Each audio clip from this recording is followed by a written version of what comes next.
Samuel. Erik, you said mistakes were made during that game. What were those mistakes you're referring to specifically? Oh, that is, I think, too much to talk about. But it was like a pack of cards with the goals we concede, and two starting with a corner, and then we make mistakes. We didn't show the discipline in the rules we have there, and then you concede goals. And obviously, it was towards the end of the game, it felt like you were hanging on. Did you want to make an attacking substitution, or did you feel limited there because Arsenal were putting so much pressure on you? Or did you regret not making a change sooner? I think it was the best setup to win this game, and of course you had some considerations to bring players in, and of course especially Sancho can have an impact. We have seen last weeks, but also then we need a good press. We conceded already two from a corner. It was short corners, but still we had a lot of crosses there, and so I think Wout did a really good job there in the pressing and in the heading in set plays. So Ressi, and you don't want to take him off. With Bruno already, we make a tactic, and I think I think it came out with a really good position from him, and then pass to Rashford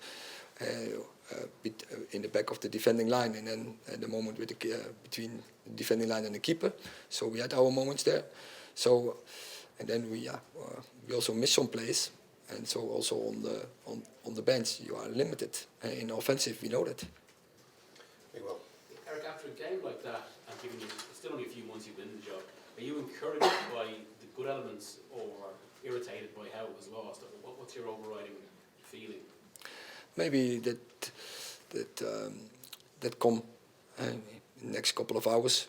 That realize we are in a good position, realize we are in a good development and a good process. But in this moment, I'm annoyed, and I also told the players, if you want to win trophies, titles, we have to change our mentality, because it's not possible that you are in a top game, you're making 3 such big mistakes where you concede goals, and then especially the last goal, you have to feel the game.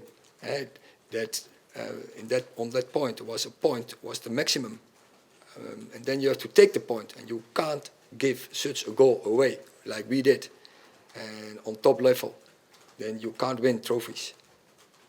Laurie.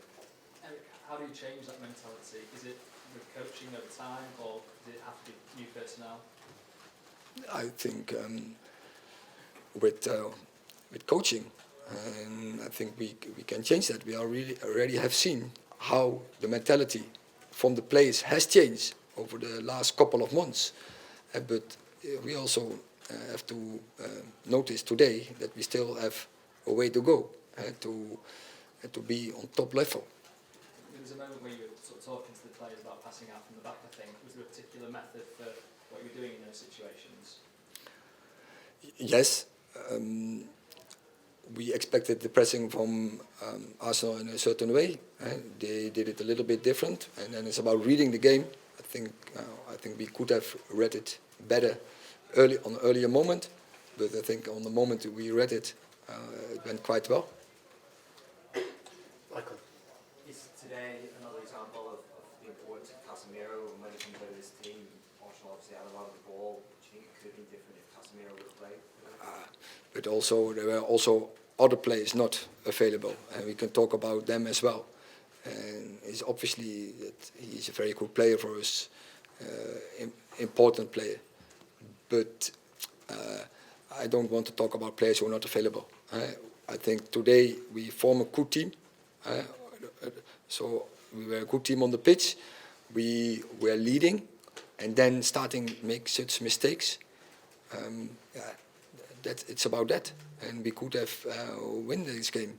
When you're 1-0 up, you give so easy that 1-1 away, because when you are long in 1-0 up, and then spaces will come, and then with our qualities, we could have taken benefit from it. And is this now a different test? You've had 2 games where you haven't won. Is this a test for your players that you've had this good run? Now it's a case of them showing you once again they still have the fight and the passion and the desire? I said before, the team who wants the most will win today, and they were obviously. And of course, we had a game in a week, and we had some disadvantages. But excuses are not possible on top level. It's you have to be in the reality, and the reality is that we have to perform. And on some occasions we didn't do, and otherwise we would win this game, or at minimum we should have drawn this game. That. What's your thinking about the fact that the side have conceded late now in 2 consecutive games? So, what I said, we have to make improvement on that mentality. The players have to realize that the game is first finished as the ref whistles for the 3 times, and till that point, you have to do everything right. 100% focus, do the sacrificing, do the suffering, follow the rules and the principles. Okay, we're going to take one step at a time. But did you feel that had you won today, you could possibly have been within range of Arsenal? But I don't talk in but or if or so it's not the reality, and the reality is that we are in a position. I think before we were happy with it, and we have to analyze the situation, why we are in, what are our deficits, what are our qualities, and then improve, do everything the right things. You've got a big week of cup matches now. Would it be difficult to lift the players? It's a very big week this season. Yeah, so as you said, it's a big week. So I can imagine that the players are ready for it to face this big week. Might we see Jadon Sancho coming up, or is it still to be decided? He is improving, but it has to go step by step. Okay, thank you very much.